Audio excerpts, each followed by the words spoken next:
Okay. All right, it is 4 o'clock, so I will call the Committee on Equity, Diversity and Inclusion to order. Let the record reflect that all members are present, and we are on to the minutes. We get a motion. I move the August 18th, 2026 minutes as presented. We have a proper motion. Is there any further discussion? Seeing none, all those in favor say aye. Aye.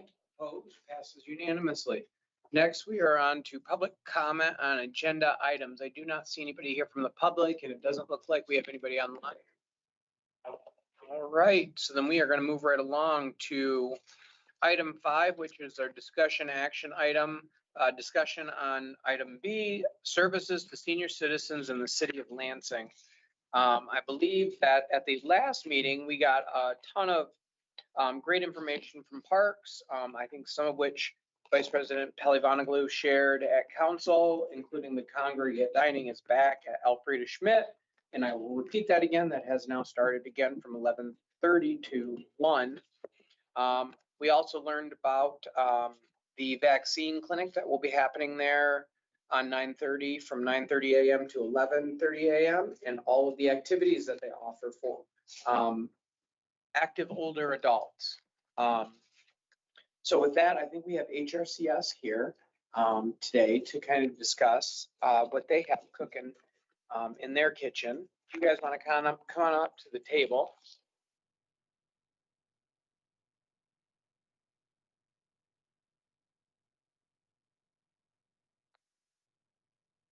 And thank you both for being here today. Thank you for having us. Thank you for having us. Well, as it relates to services or initiatives that we have for our seniors, we offer a variety of universal services to accommodate all Lansing residents, including services and resources that supports the needs of older adults. And we do try to prioritize, realizing that we want to make everything accessible and things like that. And if with any of our services, if they need additional assistance or anything like that, we make that available for them. And so I'll just go into some of the initiatives and things like that.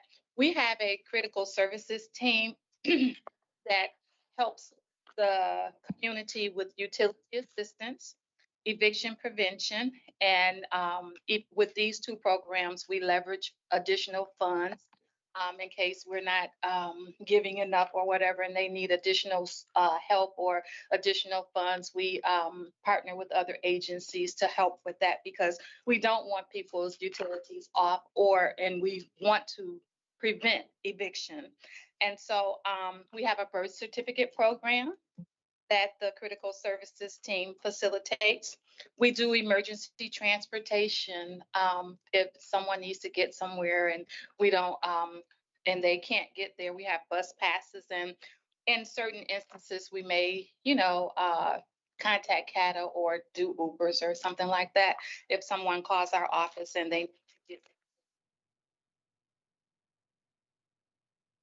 Our department also does mediation. We do community mediation.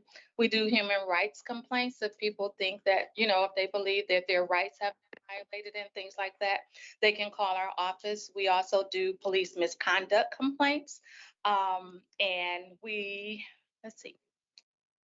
If I'm not mentioning any of the services that people need, and we are human services, and so if someone calls our office, if a senior calls our office with a specific need that we have not mentioned or advertised, they can call our office, and our critical services team will try to navigate and help them get the help that they need. Let's see what else we did. Oh, we've had emergency situations where we have responded out to senior living facilities to ensure just the safety and well-being of our seniors, like if it's too hot or something may have gone wrong in the building or things like that. We've knocked on doors just to make sure everybody is okay and if there were any needs that needed to be met. We also have emergency hoteling assistance. We provide temporary hotel accommodations for medically fragile seniors who are unable to safely navigate shelters. Recently at the Mayor's Senior Fair, HRCS provided fresh fresh produce and other items to seniors who attended the event. I think that went off, I think that went pretty well because they were able to take these fruits home and things like that. So I thought that went pretty well. Our housing ombudsman does a housing resource fair, and we usually try to have a legal team or somebody there where people can ask specific questions on their, specific, issues. And let's see, our housing ombudsman also does Rent Smart. And we also do landlord tenant complaints. And so if our seniors, have a complaint or a question that they need to ask regarding their living situation, they can call the housing ombudsman or just HRCS, and we'll connect them to where they need to be to get the help that they need. Let's see, we also have our health and wellness fair, and we also have the Coat Drive and Community Connect that our seniors can take advantage of and benefit. And so with that, we also fund some agencies that help our seniors, and I'm going to pass that off to Amy. And she'll talk about some of the agencies that we partner with that assist our seniors. Yep, so we have 5 agencies that are specific to seniors, which is DAP Services and Resources. They help residents 55 and older maintain and obtain safe, stable housing. We have Forrester Woods, which offers an adult day service. So they provide a safe, supported daytime environment for older adults or those with disabilities as well. We team with RSVP, or Retired and Senior Volunteer Program. They provide transportation, wellness support, and companionship calls to seniors that are over 55. Southside Community Coalition, they have a service that they provide seniors with education on healthy eating and exercise. And then they also do like bi-weekly bingo nights and stuff like that there. And then Tri-County Office of Aging, we help them with funding for Meals on Wheels. And then we do have 19 other programs that aren't specifically focused on seniors, but we have been told by the agencies that a large portion of their clients are seniors. So that would be Allen Neighborhood, Carefree Medical, Catholic Charities of Ingham, Eaton, Clinton County for their food services, Greater Lansing Food Bank for their garden program. Habitat for Humanity has a few different programs that are specific to individuals with income that are 80% or below for the median income, which a large population of our seniors, SSI or SSD, would qualify for that. His Healing Hands provides medical care. Hospice of Lansing provides any type of agreement for anybody that has lost someone. International Humanitarian Services, KCS Angels, they focus on not only seniors, but adults with special needs. And then Lansing First Presbyterian for their food pantry. Legal Services of South Central Michigan provides low-income residents with legal services, including estate planning. And then LNTS, of course, helps with food outreach, and they also offer delivery of food. Northwest Initiative provides basic needs.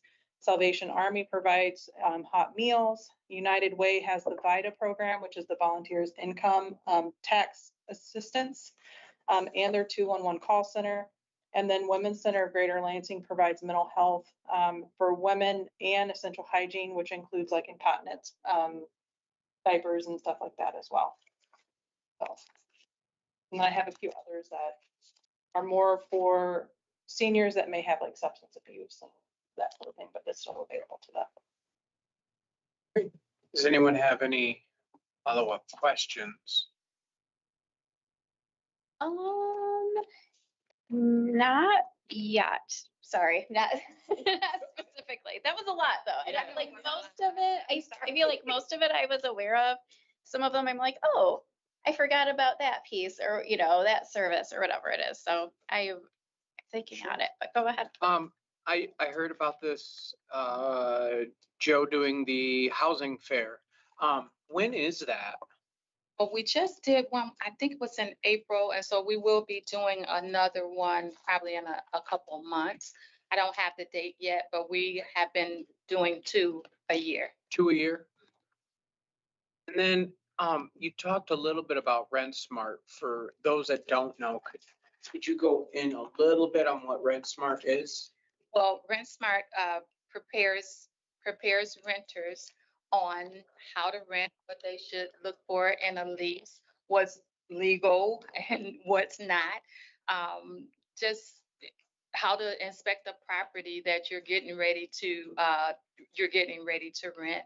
You know, questions that you may be able to ask your landlord and things like that. We just want people to be educated on the rental process. And I just talked to Joe today about, we're getting a date for that one as well. So that's going to be coming up. I think he said the end of September, beginning October. Okay, and then, so all the things that were listed, and there certainly were a lot of things. Is there something, because obviously we're working on budget priorities right now. Is there something that you don't have that you could benefit from when it comes to our, older active adults? Well, I think that seeing the response when how happy they were when they were able to get the fresh fruits and things like that, I think maybe trying to do that a little more often and taking them into spaces where they are so they don't have to worry about driving there to get it and stuff like that. So that would be something that I would want to do. And I'm also talking to the team about, you know, is there the gap that's there and how we can support the seniors more. And so we might have to, you know, reach out to some people and see what it is that the seniors might want, or how we can assist a little bit more. Yeah, I know, go ahead. Sorry. Speaking of gaps, I mean, considering all the programs that you listed, I know they're very helpful.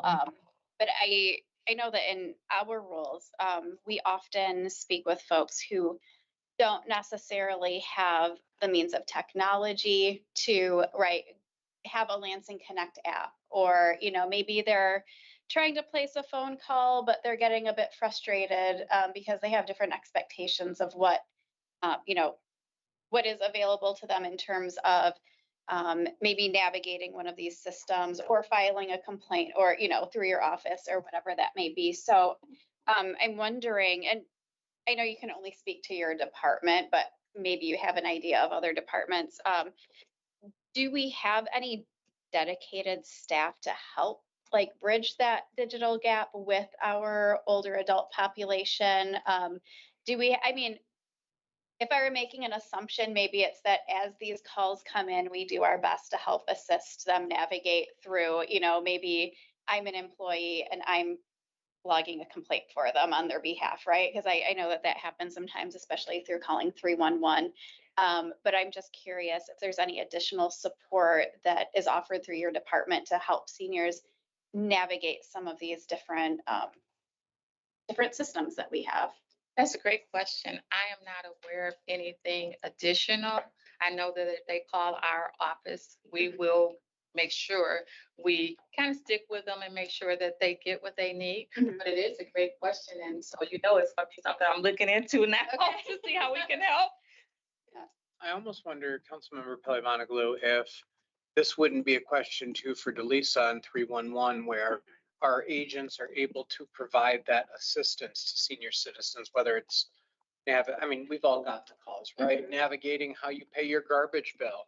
Right. And to that point, right, I recently spoke with someone late last week where I think there were a few things going on, right? Not just not having the technology. I mean, I was speaking to this individual on their landline, you know, and on my end navigating the system and validating that what they're saying is correct. And yes, this is exactly what, you know, what you're saying, and all of those things. But I think that happens frequently, or maybe someone is calling 311 and 311 is busy, right? So, and I know we have dedicated staff that's helping navigate that as well, but more often than not, it could be, well, I'm going to connect you then with this department versus, you know, I'll take time to log this. And I'm sure it depends on the day. But that was just that one experience that came up most recently. And so they felt as though the services were not supportive to like what they were experiencing, right? And they just didn't know what else to do. So, and I know that that can happen for a variety of reasons, but that's a great suggestion, is to check in with Director Fontaine and understand, is there anything more? Is there any complement that could be, out there to More what help. they already offer? Yeah. Councilmember Navarez Martinez. Yeah, so I was wondering if we have noticed it, whether the last year or whatever, anything that has been increasing with this population, like needs wise, like, is there something going on? Has, on I would say that there is an uptick in seeing our, the homeless population going up with this, unfortunately. that's the trend. That's even been a trend with the grant applications. There's been more programming applications come through specific to the homeless or the DAP services, for example. One of them that is specific to seniors is a relatively new agency. And we've been providing funding to them for the last couple of years. But, when we do our grant application process, we always mention some of the items that are the focus for this year. And we can definitely mention that, activities and programs for our senior population, we'd like to see that, so that we could be able to fund that in years going forward too, as we get our increase in revenue and all of that. So, yeah, we can definitely talk about that, I think, in our, for our budget priorities. I sense Sherry, but it wasn't until earlier today. Yeah, we got it. Yeah, we have it, which included, I think, some of the stuff for like Yeah. basic needs and things that maybe could help with some of this. And I suspect that part of the growing homeless population also, we talked about this at the last meeting, these seniors that are on fixed incomes that are not increasing, but the property values, because of how state law is currently, it's either the inflation, if it's under 5% or hard 5%, we've gotten hit pretty hard the last few years. And I know that many folks are struggling holding onto their homes, which is, I think, another conversation. And the ones who rent, their rents are going up. Correct. And their incomes aren't going up. Yeah, whether you own it or rent it, it's going up. And that income is not moving.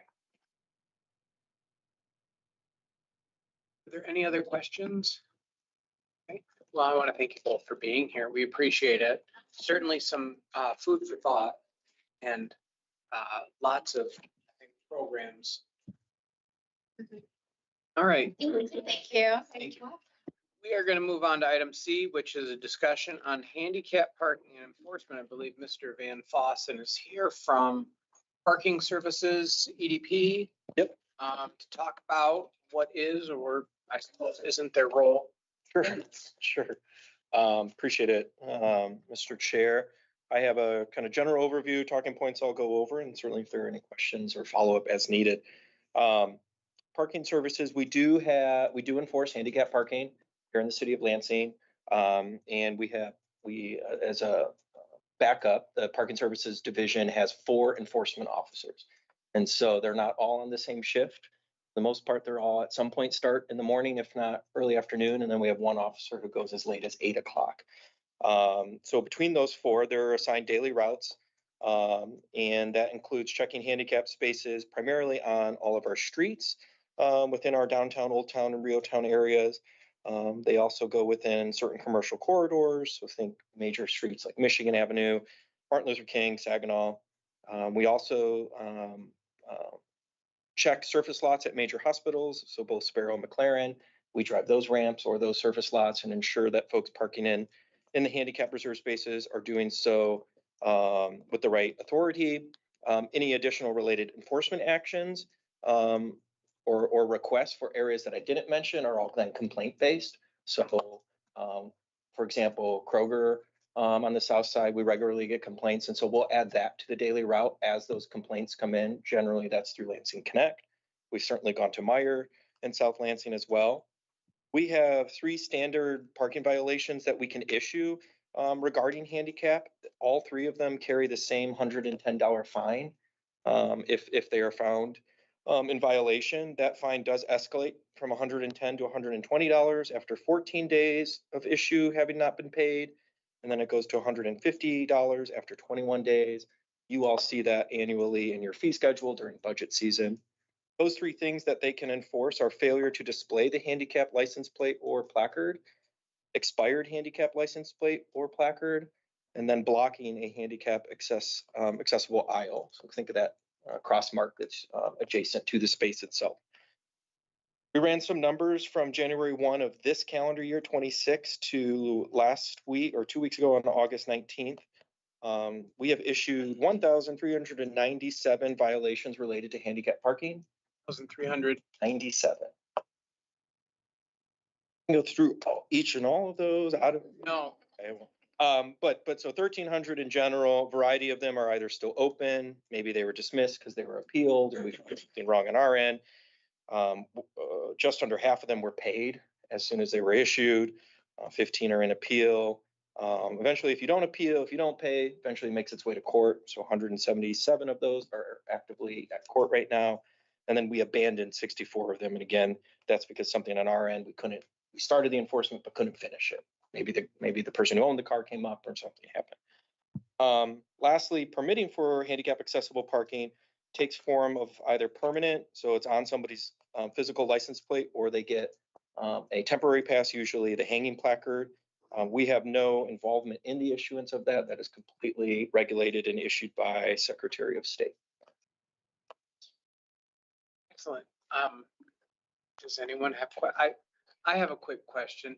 Curious, you mentioned Kroger and Meijer. I thought at the last meeting we had that we were told parking didn't do enforcement of private lots. We don't regularly go there, but we have, if it's a complaint based of somebody parking, my understanding is we have gone to those. Okay, no, I'm not complaining. We were told that you couldn't do it. Sounds like you can, which is where we get our main complaints is, Sure. Building might be falling in, so. I know. It sounds like it might fall on you Just guys, a few so more maybe months. we should. Would you like to shift review- this Yes, way? We it can sounds move like it's that. right there. Whatever it is. My belief is we can't because we would treat it the same as Sparrow, U of M House parking lot, or McLaren. Those also aren't owned by the city. And so again, unless somebody else tells us we can't, we do. But Sparrow and McLaren are the only committed ones we regularly go to in an assigned route. The others are complaint based. And much of that reason is, again, we only have 4 staff. So. Well, and no, but that's, and that really is, in my head, exciting that we know we have another avenue, because I 4 staff is certainly more than Sure. LPD would have to Right. offer up to with their staffing issue. Sure. So, I mean, it is feasible with the amount of tickets that you've written, and I think still like the amount of times I see violations, more staffing would always be. Sure. Hard to not say yes to that. I know. Especially You're during, the yes especially guy. during budget priorities on your agenda. Come on now. So, I guess I would ask a similar question to Yeah. Director Van Fossen that you asked Director Moses. So it is, we're doing our budget recommendations, and as it pertains to this committee, is there anything that sort of rises to the top of your mind as we're considering, different options and items to request or move forward? Sure. Big question. I would say offhand, based on what I've heard today, and I had an opportunity to watch your committee last week in preparation for the handicap parking conversation. I would add on, so at senior services, I don't know if HRCS had mentioned it. I don't blame if not, because it's within our department, but the city of Lansing, at least getting close to 20 years, has utilized community development block grant dollars to fund the Tuesday Toolman program. mhm. Many, if not all of you are aware, but for folks watching at home who are not, the Tuesday Toolman is a volunteer effort of retired folks, not just who live in Lansing, but live in the region, who come together to build accessibility ramps for qualified residents in Lansing. You don't have to be a senior, primarily though the clientele are seniors. So I wanted to ensure you knew that program is in place. Don't see it going anywhere. Generally does about 30 ramps a year. And so we just renewed that contract this last year. And so to Councilmember Palovanoglou's question, if I'm to expand it and not just think seniors specifically, but think about equity, diversity, inclusion that relates to the work EDP has its hands in. Certainly housing comes first and foremost. I think access to safe quality housing. And I appreciate much of the work all three of you have done around housing and supporting projects that get brought. I would ask for that continued to support. Certainly, Councilmember Spatafor has an ordinance pending. I believe there's a public hearing coming up soon to put even potentially more dollars into housing options. And so that to me is would be a huge priority on EDP's end to receive support, whether that's through physical general fund dollars to support projects, if not growing our incentive tools, and if not necessary, I don't think I need necessarily more staff to answer the housing question as much as we need more tools and dollars to recruit the right kind of developers to come to this town to provide the housing we need. So that would be an ask. And so everyone's aware, Councilmember Carter and myself sat down with the city attorney last week and discussed some of our options moving forward that can help increase housing. And there is a idea on the table, but I will share that at a different time because it's more complicated than we have time for here at this meeting. But so it sounds like, and I know you're having, you've had staff leave within the code side, right? Recently. Yeah. Within code recently, yes, we did lose one code officer maybe about 2 months ago. He became an inspector, building inspector for East Lansing. So kind of graduated up. We need to put a wall between us and East Lansing. I'm tired of this.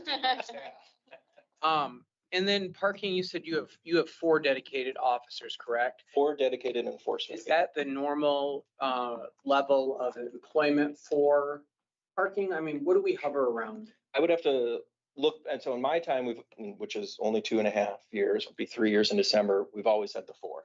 So we haven't decreased or increased in my time year. I would have to work with HR and look at historical data to see if the enforcement staff was ever higher or lower. And I certainly can get back to, perhaps it was in another department one time. Well, the highest I remember was 9. There was one dedicated supervisor for enforcement and 8 officers, but things were different downtown at that point. Priorities were different too. Yeah. Well, I don't know that we can promise 9, but we could see what we could possibly do about getting an additional one. Sure, and the unique thing though to think about in adding staff to the parking services is they are an enterprise fund. And so on our end, we would have to show you that we project increased revenue to then support that, unless council and the mayor support going outside of that model and providing general fund dollars. I am not requesting that at this point. Sure. But happy if that's an area we want to explore, we can talk offline and go through. I would say with January, yeah, and January 1st to now, you got 1,397 violations just in handicap spaces. I think with more officers, you're going to find more violations and justify that enterprise fund, new employee for the enterprise fund. I generally am not supportive of just fees for fee's sake and like going off and doing enforcement just because we want more money. And I know you're not asking for it, but I would say that the only way that I would be supportive of something like that is if we make sure that it's only for handicap and that we can show that we actually have a huge problem and that people are burdened by how much people are, Taking taking advantage advantage of those the handicap spaces. spaces. Well, and I think if you want to see a good example of that, go hang out at the Kroger on the south side at Holmes. It's right by my house. I know. So you could just pop in there. I shop there all the time. They have a huge problem with that Family Dollar there. They've got a problem Well, I with mean, it. anecdotes are one thing. I would need a study that shows me that that's real, that people are actually being burdened. I think that that's the only way that I would support. Okay. Anything? No other questions or follow-up. Thank you. All right, Raleigh. Well, I appreciate you coming today and giving us all of that. And if I can, I'll leave the manager, Hal King, sends his regrets. He's been out dealing with some family issues last week and this week. And so he does send his regrets. He did want to have an opportunity to come and say hi to all of you, but hopefully I did him well with his report out. Yeah, if I can get that right along, I've been asking for it. Well, Right. Thank you. absolutely. Next, we're going to move on to discussion item, maintenance goals for rain gardens on Michigan Avenue. We've got Mr. Kilpatrick here. I believe And I sent that report to him as well. Correct. Yeah, I sent that report to Mr. Kilpatrick when I found it in historical information. So This is the report that was from these rain gardens when they were installed. It's from 2008. 2008, yeah. Long time ago. And so I guess we asked you here today on the rain gardens. Obviously, you know what happened because you got my text messages. Moving forward, what could we do maintenance wise? I mean, I know your staffing issues and that's a pretty big dedication. So then I think it becomes a bigger question, like, can we recruit volunteers and get students, that kind of stuff? Yeah, so appreciate this discussion because I know there's been, varying opinions on the rain gardens for a long time.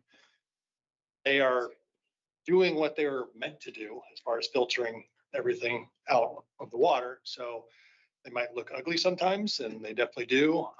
The fences are there because they're low down. We don't want people falling into them. But as you've seen, on the south 600 block where the Meyer went in the courtyard, the design was changed and that fence is gone, which makes maintenance much easier. And so DLI actually maintains up to Marquette and the railroad tracks because that's within the A district. And so they take care of that. So it's really more between there and Pennsylvania where it's become more of a maintenance issue. We certainly could have volunteers assist with that.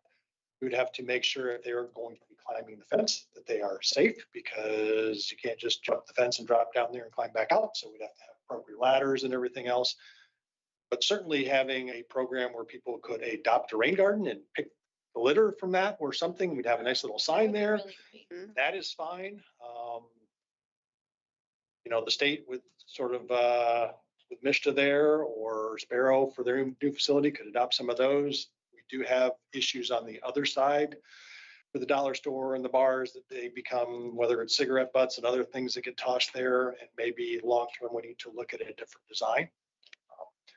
I know some people just call them like planter boxes and they think they're just for flowers, and that was not the intent. And some of the stuff growing out of them does not look the greatest.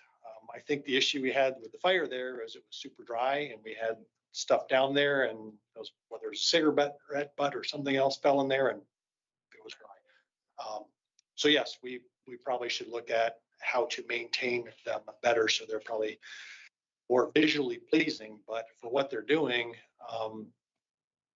they're filtering stuff out. And honestly, even though in the report it says we should be doing stuff every year and replace media, what we call media down there, engineered soil, has not been replaced yet, and it's still doing fine. And probably the reason for that is people aren't jumping around down in there and compacting it. Once they do that, then it will pond. And so we may have some more concerns in front of like Meyer, where we see people hanging out and putting their feet down there. Well, if their feet are there, then eventually that soil might have to be kind of fluffed up. But definitely open for discussions on what we can do better and maybe different plantings there. But again, they have to be tolerant of the water. And so we do pick particular plants for those areas. So they can be just like flower gardens. But I think we could do a better job of kind of keeping them up and a little more visually. And I do know, like, the one in front of Stober's and Moriarty's, those ones have, I think people have gotten in there or something, because those do flood. The water just doesn't go anywhere. Well, no, we can look at, if there are particular ones that we can. It seems like those are the only ones out of the whole system. Like when we have a heavy rain, it just collects and it doesn't go anywhere. Definitely those. And with the specific plants, if we were to do like an adopt a garden type thing in businesses, I think that's a really great idea. I think Sparrow would be probably willing to take up. Funeral home certainly would. Because a lot of the complaints about these rain gardens come from the businesses that are right there.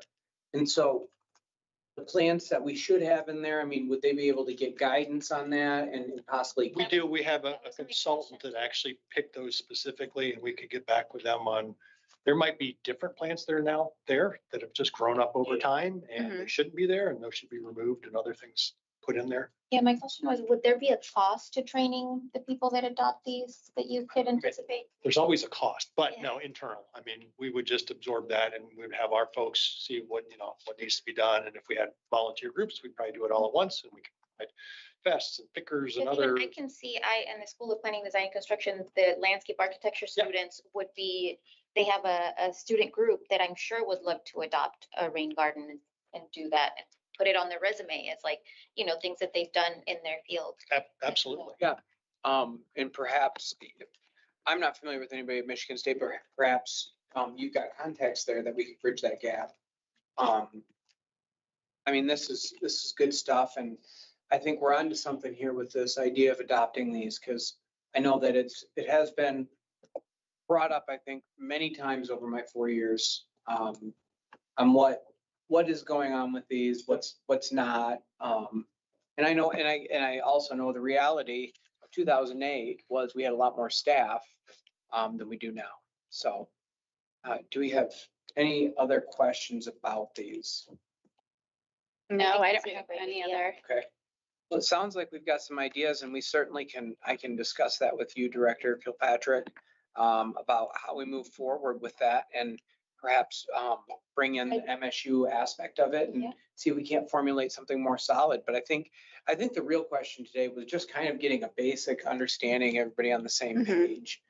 Because having that fire and so on and so forth, it was like no one really knew. You did, but everybody's kind of going in a different direction. So it was good, I think, good to clear the air. I appreciate it. All right, Thank you.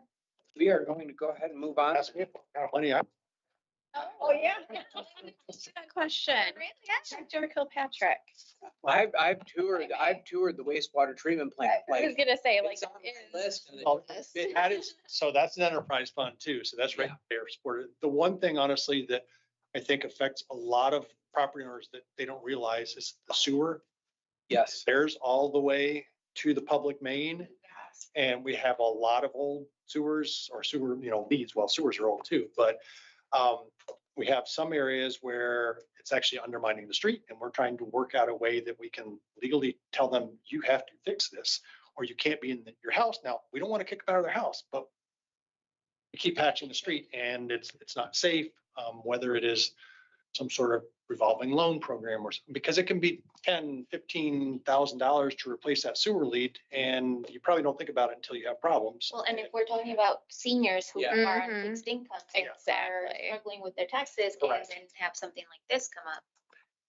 Lisa, it feels like a conversation we just had, verbatim what he just said. Certainly a conversation worth having, Yes.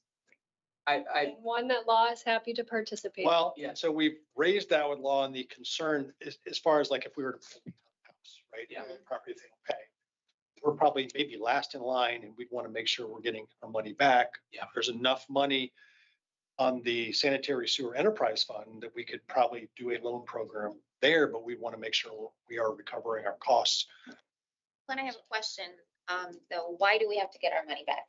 Can it be a grant program? Can we figure out a way to put money towards something that's? Sure, if you, yeah, there are other priorities if you And want to it's say. specifically for people who can show that there's a need, whether it's because of their Fixed age or income, their age. disability Yeah. or things that the Right. DEI committee is invested in. We don't have a problem with that, but again, if there's money from the state or elsewhere, otherwise you're taking money from other programs, and at least on the enterprise fund side, unless it's a policy change, we need to recover our costs, and so we can't be subsidizing certain customers. Now, the trash side and bulk, we have a low income, rate, and that is subsidized with general fund money. So it could be something similar that we would have a program that could assist with, kind of outside of the system. and that certainly would be something that we could discuss with, in our budget priorities with the mayor. Would be worth even like exploring. Mhm. Because I like the idea of a loan program because honestly, I don't know a single person, even middle-class people who have $15,000 to just replace Yeah. whatever. But then also there's a group of people who just can't even do a loan. And so thinking about the range of our community, I think is a good idea. And these pipes aren't getting any younger. Right. We have aging infrastructure. Getting to the point where a lot of these either should have been replaced or have been this time again. And even the more recent areas like the south side that's developed later, getting 40, 50 years old. And Hey, that's 40's not old. Okay. for a sewer pipe, it's starting to, 50 to Starting to get a 75, 50 to 75 years is human, what we A little bit too. expecting. A lot of those are past that time. We've had people that have just bought their house. They move in and like, now we have to replace our sewer line. We didn't think about that. Well, And it's a so lot of money. we're gonna try and educate realtors too, that when you're either buying or selling, you should look at that sewer because that's a significant expense. Absolutely. Well, it absolutely is. And it's something they don't look at. And I'm going to put a free plug in for your service department. Do not use the flushable wipes down. Oh my Oh my gosh. God. Yeah. Flush anything, but it's, You can, but it. Yeah. so that's the, yes, we have plenty of needs for roads and sidewalks and everything else, but the sewers on the private side are things that I don't think people really think about. Yeah, and I think if I'm recalling correctly, we had discussed that previously too with those sinkholes. Because if you've ever noticed a cone in the middle of the road, there's a reason for it. Um, Some of it's ours, but some of it is the private lead that we've kept telling you need to fix this, you need to fix this. And it's difficult to compel them to, and we don't want to, again, kick people Especially out of their because house. you can't see it too, right? Like Correct. it's underground. Yep. And so you're like, oh, it's fine until it's not fine. And Lisa, perhaps, one of the things that he had said about like a loan program out of the enterprise fund, to houses that would be a lien that would get paid back, like a sidewalk, assessment. I guess from law's view, how far could we go out on a loan like that if we were to do that out of there? I mean, could we spread it out over X many years? Sidewalks have gone up to 10 years, I think, by council, and I would think it'd be something similar, but it's not a public improvement. That's Yeah, so that's a big issue. Yeah. Yeah, private property. Well, but if we have an aging infrastructure as a whole, isn't that bad for the public? Like, especially if. It I does don't know. damage. We're very limited in the terms of the use of enterprise funds. And that's where, I mean, if it would be one thing to have a separate like grant revolving program loan or program loan that receive money. side that is funded, not through an enterprise fund. When we talk about funding it through an enterprise fund, that's where we get into more of the legal hiccups and concerns, I guess.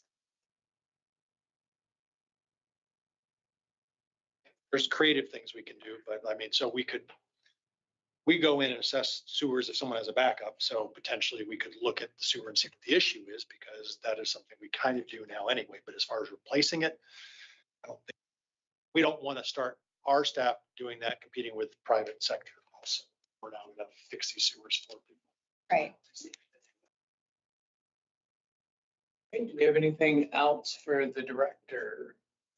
That's longer than you wanted. but No, No, we this is appreciate it. Great, thank Yeah. you. Sewage is a big, It can be a big problem. And we all have to When do When it. it is a problem, it's an enormous problem and Yeah. no one talks about it until you're in dire straits and have to do something. That's you can almost say you're up Yeah, whatever. a Great. creek. a creek, a creek. Thank you. Well, it's Thank you for sewage. cutting me off. Yeah, All all right. Thank you. We are on to item E, which is the resolution to introduce and set a public hearing to add chapter 873, section 873.01 through 873.11 licensing regulation for the virtual currency machines. This is commonly known as the Bitcoin machines that you see at party stores. So this essentially, just for a recap for the audience, folks listening, this would, thank you for introducing this, Councilmember Pele Vonnegut. This would set penalties and regulate the Bitcoin machines that you see requiring registration of those machines that you would see at a Quality Dairy or perhaps a neighborhood party store. They look I think like, there's one at the UPS store in Michigan. is there? Yeah, we were talking I about. saw the it. There's a sign and it's right by the window. They're starting to Yeah. come up By Strange Man. And so, if people are unfamiliar with those, they basically look like ATMs and they're not. And some people are putting money in because they're getting threats. And they do not understand that when they put that money in, that it is gone Mhm. into virtual currency forever. And that's how people are running scams nowadays. So anyways, I will let you speak on your ordinance. Yeah. Councilmember Clayton. Absolutely. I mean, if you have taken a look at the ordinance, it is not very lengthy. I mean, it is 6 pages, I believe. And so it really, I mean, it lays out the definitions of all of the moving parts, right? Like what is a customer? What is a new customer? It has a carve out for that. And you'll see further in the ordinance, there are some provisions.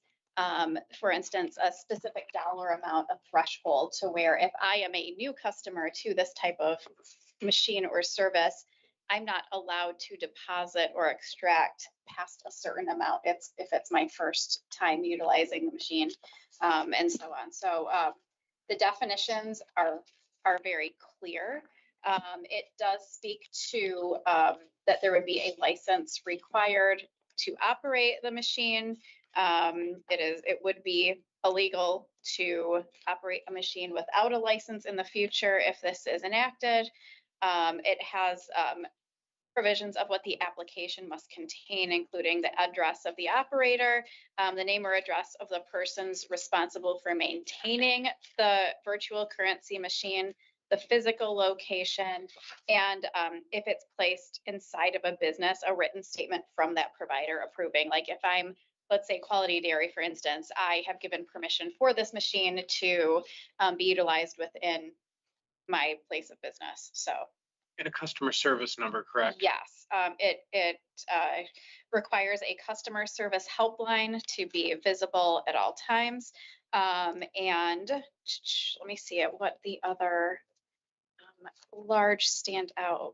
I mean, essentially, this comes down to consumer protection. And when we had heard earlier this year from members of our local AARP with concerns about, consumer protections, specifically for our older adult population, right? Folks who may be receiving a phone call told to go to one of these machines and given specific information on depositing cash, and thinking that it will go somewhere to save someone or stop something bad from happening. So again, it goes down into the types of transactions that are allowable for a first-time transaction.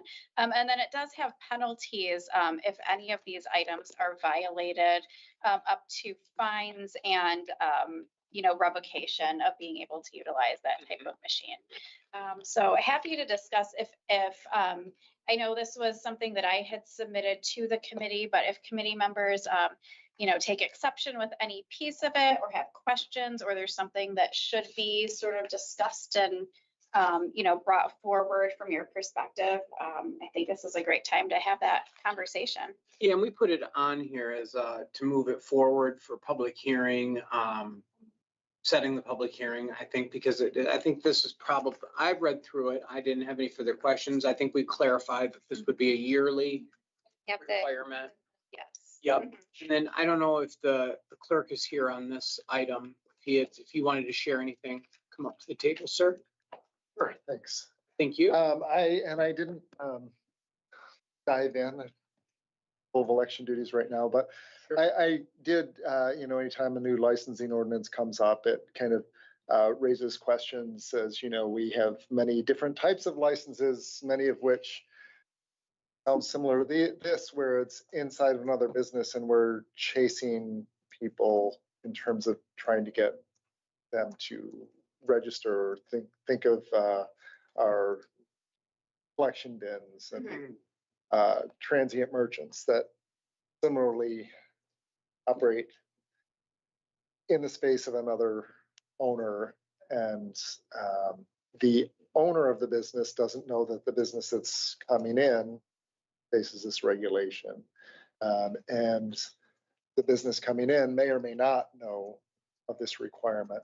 So it kind of puts us in kind of a place of tracking them down and hearing about them, and an unlevel playing field where some have a license and some do not. So I just want to throw that caution out there that when you regulate it as through the requirement of a business license, that my office is going to have a hard time tracking this down.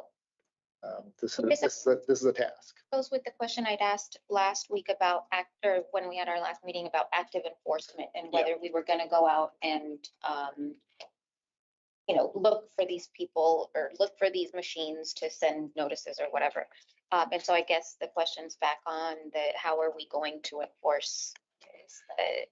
How do you enforce types of When we hear a report of some place that's not licensed. Complaint-based? Yeah. Complaint-based, yes, yes.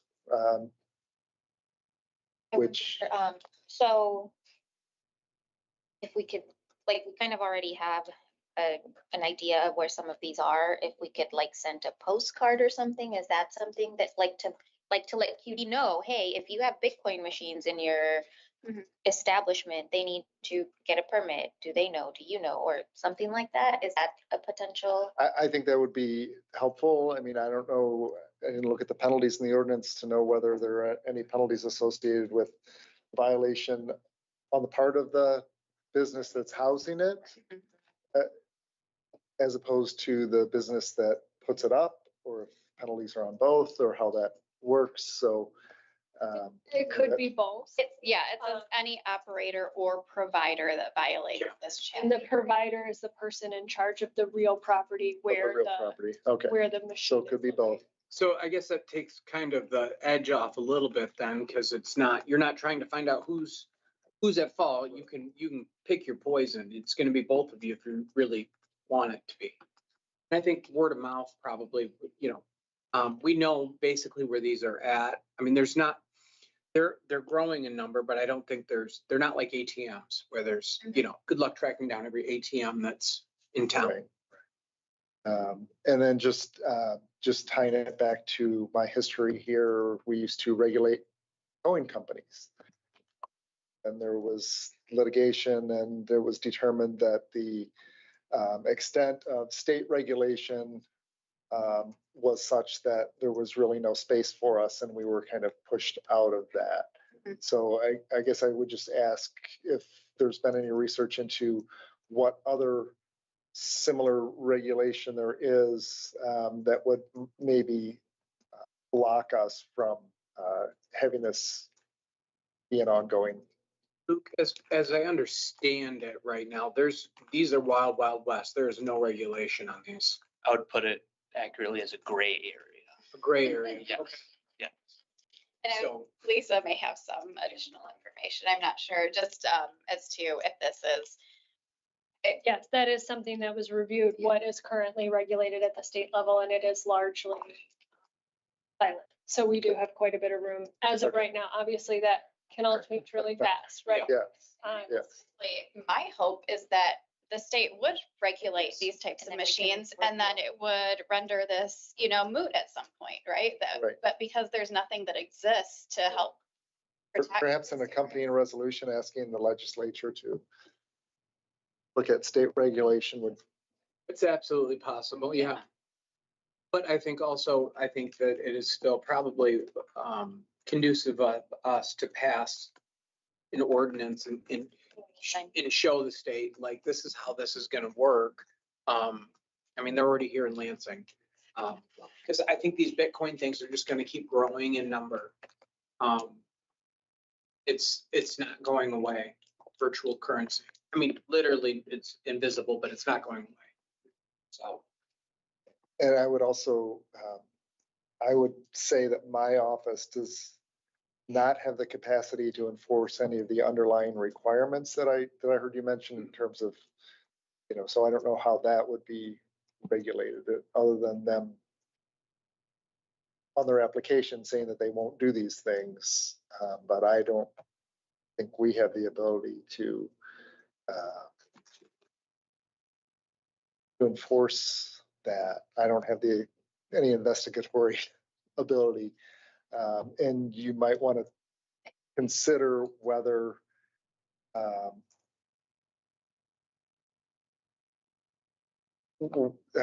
consider carefully whether each location is a separate license or each business is a license, and does a violation lead to potential revocation of all locations, or does it only impact the offending location.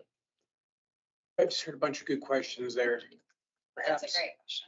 Well, and the last one too, are you talking about like if whoever owns this machine is out of compliance, do they lose all of their other machines? Or if a QD has one that's not licensed, do all the QDs lose their ability to have these? Like that's That's a good question. like, Right. I mean, I was thinking of it from the perspective of the Yep.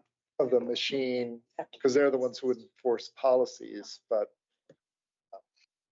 And then to your question on enforcement, right? Like that's a realistic consideration, right? Because we can have all the great ideas in the world, but if we don't have capacity to, if the administration does not have capacity to operationalize these things, right, then how do we move forward and be as effective as it's intended to be?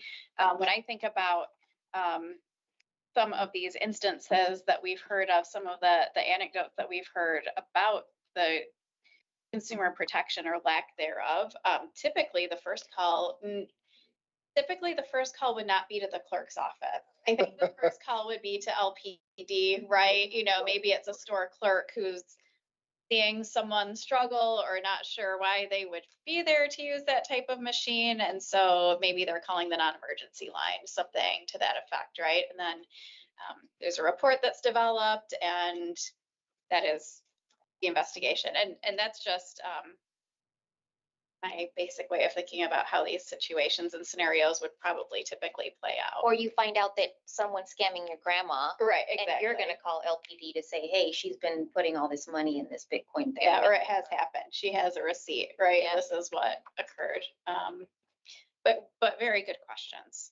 I would be interested. I mean, I think our colleagues would have a similar question, right? Like when it comes to revocation, where does that, you know, is it and or both, or, you know, how far do we take that? And is that something that we should have here in writing? Law, Lisa, are these questions that we probably are going to need some time to get answers for? Probably. I mean, I do think perhaps some of it could be worded a bit more clearly in the draft. If I don't know if Councilmember Pelevanoglu, you and I want to connect to kind of get your thoughts on some of these, and then we can kind of work it in. Yeah, I'm happy to.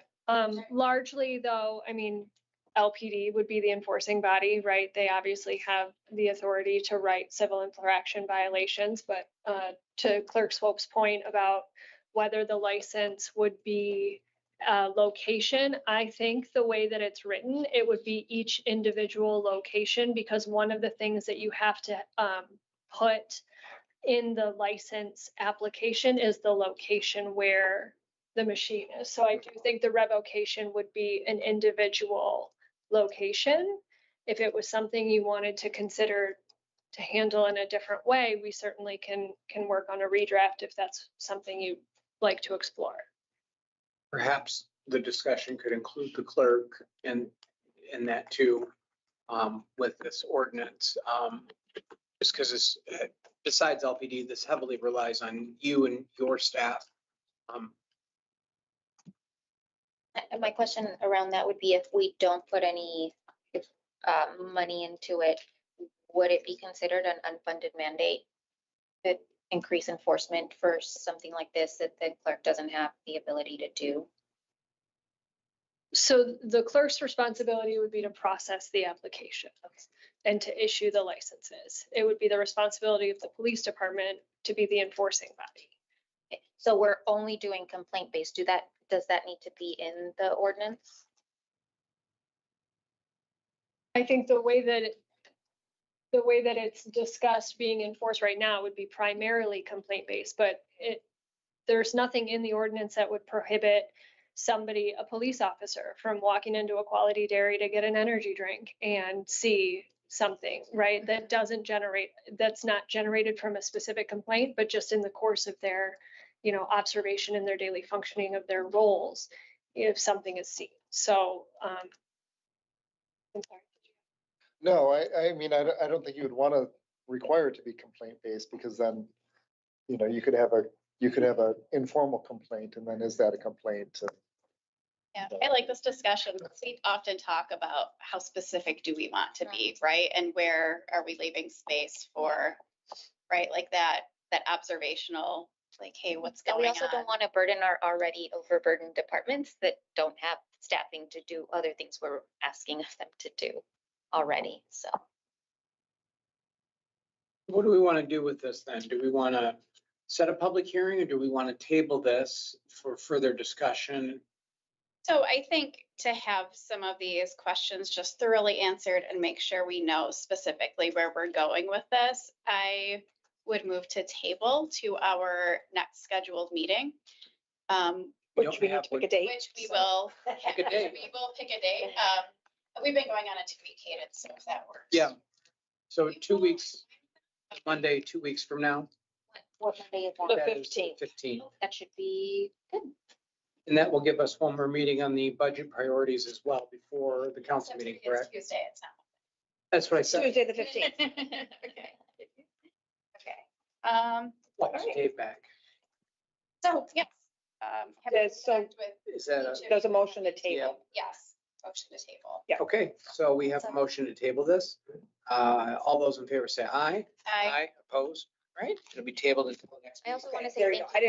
I didn't mean to cut her I off, know. but there was a motion on the floor. So if you had further discussion, I Yeah. just wanted to make sure that with the motion on the floor. Oh, all set. All right, we are on to, and thank you, Chris, for being here. We appreciate it very much. Thank you. Item F, discussion, budget priorities for fiscal year 27-28. Within your packets, you have council priorities. This is the excerpt from the mayor's. From the mayor's Yeah. budget. You have an email from Councilmember Navarez Martinez on some of the budget priorities that she had come up with today. And then you also have a draft of different initiatives that are in here. Some of these that we had discussed at the previous meeting, if you recall, was the $100,000 Veterans Assistance Program. We do have an executive order that creates the Veterans Commission. I've talked to the mayor. He has said they've had difficulty getting a meeting together. We've learned that 2 of the members are deceased. So the list is old.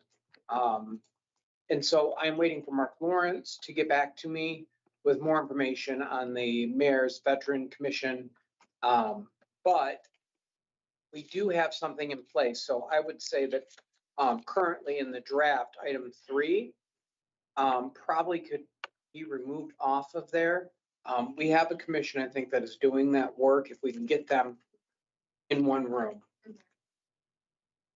And then, so that leaves the $200,000 with the housing support, prioritizing the Lansing Path Forward from last year, 2025, 50,000 citizen complaint and recommendations. We had discussed that one, that we have Lansing Connect. I don't know. Again, you know, it's up to the committee if we want to leave that one in or take it off. So I guess I'll open up the floor and see where everybody's at. Councilmember Pleasant. Thank you. So on item 2, and I'm happy to discuss this. I'm not, I'll just go forward. So, and explain more thoroughly what that $50,000 is about. And I only bring it forward because I think this is the 3rd year this has been on the list. And I understand it might be low priority in the grand scheme of things, but I just wanted to put this forward. HRCS has a trifold that can be picked up in any one of our offices. I think it's on almost every floor of this building. This is an outdated version, but it basically explains that there are 4 ways to lodge a human rights complaint with HRCS. And you can do that in person, by phone, by email, or online. And there is a QR code available as well. And it goes through the various, standout items in the ordinance. What happens when you file a complaint? What are the penalties? and examples of those types of violations. So examples of those violations that the ordinance addresses are employment discrimination, failure to provide reasonable accommodations, harassment, discriminatory advertising or public notices, housing discrimination, and denial of public accommodations. And so this is for all businesses. It isn't only as to the city of Lansing offices or supported businesses. This is anywhere within the city of Lansing. If you're encountering some of those issues, you can file a complaint with HRCS. That being said, I believe this was created before 311 was really pushed out to the community, and actually 311 is an option on this pamphlet. So I do think there are other things that could be done, and we can maybe work with that $50,000 amount in a different way, or talk about some of the new ideas that Councilmember Navarez Martinez had emailed on earlier today. But I did just want to bring that up as the reasoning behind that. And that at the time when that was put forward, very few people knew about that or understood that if I went into a local business and encountered something like that, that I could file this type of. And my question would, because we talked about this a little bit last meeting, if maybe this money, maybe we could reduce it, but to look into whether it can be added to the app where people could make the complaint there or start this process through there. Or also HRCS earlier, they mentioned that they also take the police brutality complaints. If those complaints could be done through, or started through there as well. Sometimes when you have a complaint like that, it's really intimidating to come into City Hall, Right. where the police department is right on, or they're right on the first floor. I don't know. I just think that it could be And so included in the packet then would be a question, the examination of complaints, hearings, and studies that Sherry included in here. It talks about the HRCS Advisory Board receiving and examining complaints, intentions, practices, discrimination, acts of prejudice against any person or group, and conducting private or public hearings. It does go on to say how these things play out. Is that ordinance still active? I remember there was some discussion about this with the advisory role. Yes, so that section of the ordinance goes beyond the scope of what an advisory board under the charter is permitted to do. The city attorney in 2023, so the former city attorney, Jim Smirka, did an analysis and issued an opinion, essentially in part, that addressed that specific section and indicated that it was unenforceable. And at that point, we recommended that that section be repealed. For those that don't know, it was not repealed by council, which puts us in a situation. How does that, I guess I don't know what the answer is to that, because we didn't repeal it, It's unenforceable. So it remains on the books and there's nothing we can. It remains on the books, but it's not operational. It's functionally not able to be performed in that way under city charter. So my question, why wasn't it repealed? it wasn't repealed because the council at the time felt that that was an incorrect finding. And we asked for outside legal counsel, which Jim Smirka, the former city attorney, told us that we could not do. So it was a very contentious subject that I don't want to start. Yes, but that council decided that they, that in this, in I want to be clear, this isn't a dig on Jim. He's a great, fantastic human being. But we thought he got this one wrong. And so it was a disagreement with law in the council. Does our new city attorney hold the same legal opinion? It's my understanding that this opinion is consistent with the way that the city attorney reads the charter. There were a number of changes to the Human Rights Advisory Board ordinance that were before council last session, not just that specific section, but it was presented in one ordinance form. And so when that failed, that's just sort of where it ended. And is it the view of the current city attorney that we can't look for secondary opinions on legal matters? Like, I'm not comfortable providing an answer to that specific question at this meeting. I'd like to speak with the city attorney about it and do some research. I know that there's a lot that went into Jim's analysis back in 2023 on the question, and I'm sure Mr. Venker as well will be happy to, yes. And perhaps that we can bring this back up at the next meeting we have. I would Um, be interested. And then Councilmember Palavaglu. Yeah, just to note a difference between what, and just for clarification, and what this trifold says and this process is a bit different than the HRCS advisory board. Like, when you file a complaint through this process, an actual employee from HRCS will conduct an investigation and look into that complaint.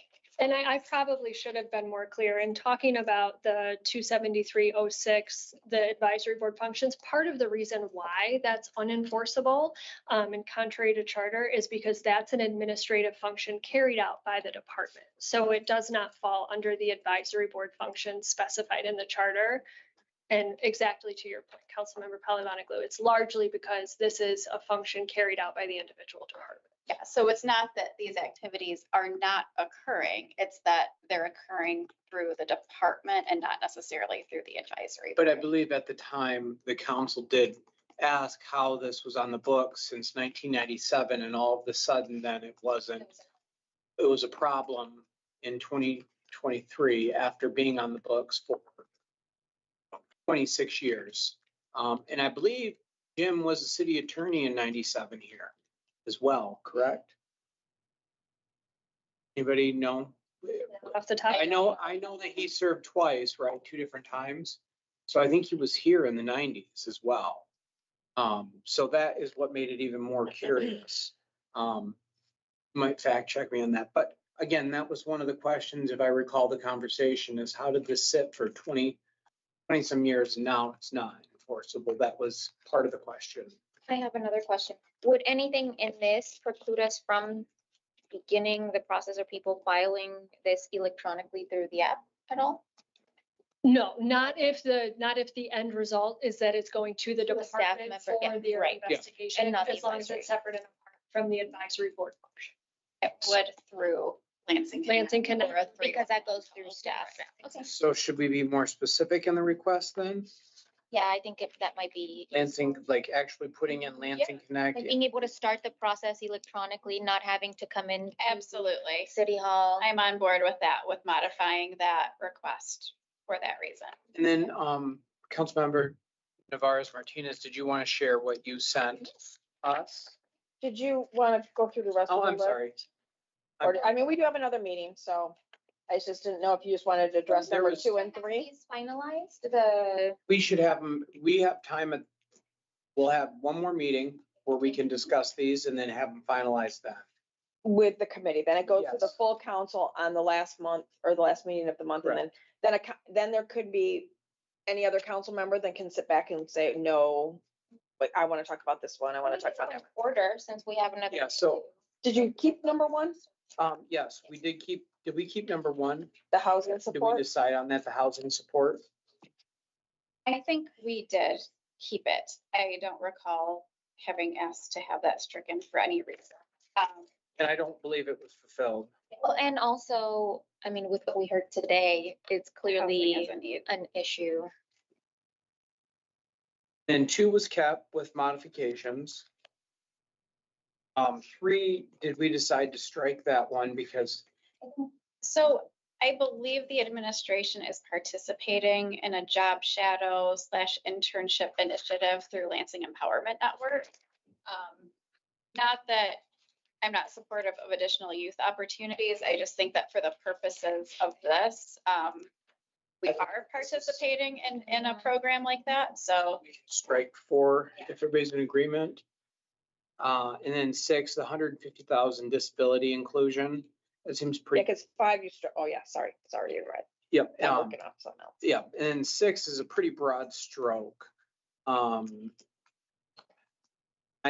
6 is kind of consistent with like what we heard from Raleigh. the Yeah. rents And things like that. And I Mhm. wonder if, he didn't really make a direct ask, but he was kind of saying that that program does a lot for our community with disabilities and aging communities. And so I wondered, I mean, I don't know if 150K would be, Or to help support that support that, or program. because or- CDBG is usually a lot more, but I'm not sure. CBDG would cover a lot more because, I mean, the price of wood, $150,000 doesn't get you anything.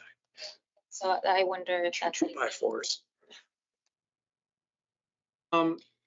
Maybe we can think on this one a little longer because I'm not in love with the wording. I do have a suggestion, Okay. and I think that the dollar amount, I mean, $150,000 when you're placing it on a particular priority could be a lot, or it could be almost nothing, right? So, what I have heard recently, I've been approached by a few community members who note that through our Parks and Rec program offerings, even though they're robust, there seems to be a gap with a portion of our community. For instance, if you think of low functioning folks with autism who have aged out of the educational system and are adults, but have no activities or structured activities to do or look forward to within the city. So I have been approached on that. There could be a potential for a partnership with Peckham or maybe another organization, right? To where we could at least look into that. What would programming look like with a partnership for a portion of our community? Like. And the consultant can be a big Right. word. I mean, Yeah. it could absolutely, and it doesn't even need to be someone the city hires. It could be us paying out Correct. or KCS Angels or. Yeah, and I did jot that down, KCS Angels as well. Yeah, she's got a great program. My aunt goes to it. Yeah, so I would be open to modifying number 6, and I can think of some verbiage, but just to throw Yeah. that on the table of creating some type of partnership to support. So then I'll circle 6. Of folks who age out of it, like they're super taxed, they have to Yes. not work, they have, because there's nowhere for them to send. Exactly, yeah. Okay, so then I have for modification on the wording for you on that one, and then, all right, you've got, 4 items, I believe. I have 3, I think. I'm sorry, 3. So, I was looking through some of the things that HRCS and their DEI committee has been discussing and to try and figure out where we could be helpful. But also I didn't want to think about DEI just as like a general priority. I wanted to like narrow down things that I thought we could actually have an impact on. And so, I think that citywide, language access and accessibility is an issue. Having a parent who is monolingual Spanish Mhm. speaker, I think there would be some things that she would have a really hard time trying to do if she needed to. And so I wondered if we could put some money into like, interpretation at meetings when we're having city council of Spanish, if we're talking about ICE enforcement or whatever, and someone comes who doesn't speak any English, they will not be able to understand what we're talking about. And so like having those types of services available. And so I put $100,000 into that. I think that that's a amount that would be helpful in trying to do that, and also trying to figure out where we need these types of services the most as well. And then the 250 for increasing the basic human services and racial justice equity funding.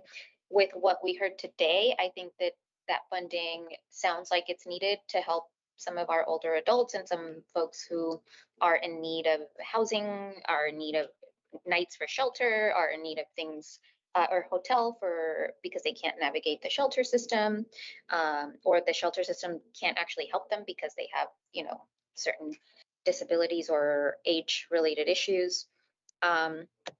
Also, with the current situation with immigration enforcement, barriers, those types of things, I think that that could go a long way as well.